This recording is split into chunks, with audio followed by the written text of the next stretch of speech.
بسم اللہ الرحمن الرحیم۔ تحقیق کے مطابق آپ سب کو میری طرف سے السلام علیکم۔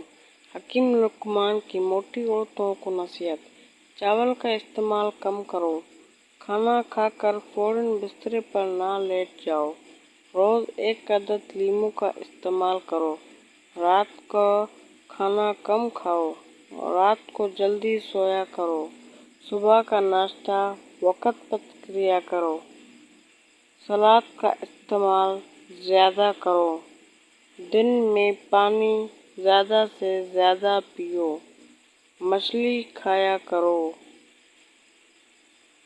صبح نہا منہ نیم گرم پانی میں ادرک ڈال کر پی لیا کرو، کھانا کھانے سے کچھ پہلے 1 گلاس پانی کا پی لو۔ ویڈیو اچھی لگی تو لائک کیجیے، چینل کو سبسکرائب نہیں کیا تو سبسکرائب کیجیے۔ ملتے ہیں کسی نئے ویڈیو کے ساتھ، تب تک کے لیے اللہ حافظ۔